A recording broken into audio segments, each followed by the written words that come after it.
आता पेट्रोलचा खर्च विसरा, घरी आणा इलेक्ट्रिक स्टायलिस्ट इलेक्ट्रिक गाडी। 100% भारतीय बनावटीची इलेक्ट्रिक्स ईव्ही इलेक्ट्रिक गाडी आता उपलब्ध। 5 वर्षांची वॉरंटी, आकर्षक कलर्स आणि स्पोर्ट्स डिझाइन। एकदा चार्ज करा आणि 100 ते 140 किलोमीटर पर्यंत रेंज। अत्याधुनिक सर्व्हिस सुविधा, लोन सुविधा सुद्धा उपलब्ध। आजच भेट द्या साई मोटर्स, किसान चौक, इचलकरंजी। संपर्क 93 73 27 57 52 किंवा 0230 299 77 66। नो पेट्रोल नो टेन्शन, इलेक्ट्रिकचा स्मार्ट पर्याय।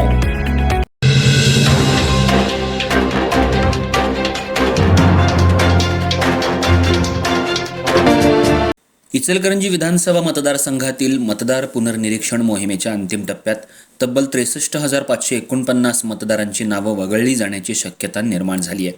त्यामुळे अद्याप अर्ज न भरलेल्या मतदारांनी 17 ऑगस्टपर्यंत BLOंकडे अर्ज जमा करावेत असं आवाहन सहाय्यक निवडणूक निर्णय अधिकारी तथा प्रांताधिकारी दीपक शिंदे यांनी केलं। दरम्यान मालमत्तेचं बक्षीसपत्र करूनही मातापित्यांचा सांभाळ न करणाऱ्या 3 कुटुंबियांचं बक्षीसपत्र रद्द करण्यात आल्याची माहितीही त्यांनी दिली आहे।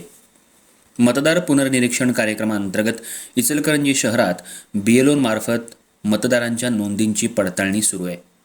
इचलकरंजी विधानसभा मतदारसंघातील 266 मतदान केंद्रांसाठी 23 पर्यवेक्षक काम करतायत।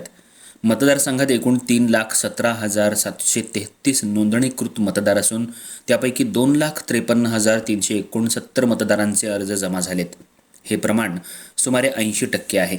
मात्र उर्वरित 20% मतदारांमध्ये 12,499 मयत मतदार, 18,449 पत्त्यावर आढळून न आलेले मतदार, 26,163 कायमस्वरूपी स्थलांतरित मतदार, 5,198 दुबार नोंद असलेले मतदार आणि इतर 147 मतदारांचा समावेश आहे। त्यामुळे एकूण 63,549 मतदारांची नावं वगळली जाण्याची शक्यता आहे। निवडणूक आयोगाच्या निर्देशानुसार 17 ऑगस्टपर्यंत ही मोहीम सुरू राहणार आहे। त्यामुळे अद्याप अर्ज सादर न केलेल्या मतदारांनी तातडीनं BLOंशी संपर्क साधून आवश्यक अर्ज जमा करावेत असं आवाहन प्रांताधिकारी दीपक शिंदे यांनी केलंय।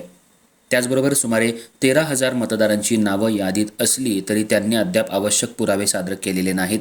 या मतदारांनीही मुदतीत पुरावे सादर न केल्यास त्यांची नावं वगळली जाण्याची शक्यता आहे। 24 ऑगस्ट रोजी प्राथमिक मतदार यादी प्रसिद्ध करण्यात येणार असून त्यानंतर नवीन नोंदणी आणि वगळण्याची प्रक्रिया सुरू राहणार आहे।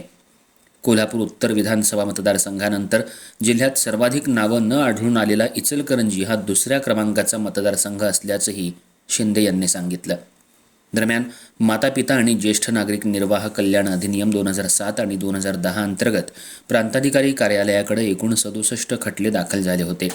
त्यापैकी सुमारे 60 प्रकरणांमध्ये मातापित्यांना मासिक निर्वाह भत्ता देण्याचे आदेश देण्यात आलेत। मालमत्तेचं बक्षीसपत्र करूनही मातापित्यांचा सांभाळ न केल्याप्रकरणी 3 प्रकरणांमध्ये बक्षीसपत्र रद्द करण्यात आलं। गणपती गोविंद मस्के, वसंत शिवाप्पा तोडकर आणि बाबूराव सखाराम तोडकर यांच्या प्रकरणात ही कारवाई करण्यात आली आहे। मातापित्यांच्या देखभालीसंदर्भात तक्रार असल्यास नागरिकांनी उपविभागीय कार्यालयाशी संपर्क साधावा असं आवाहन प्रांताधिकारी शिंदे यांनी केलं आहे।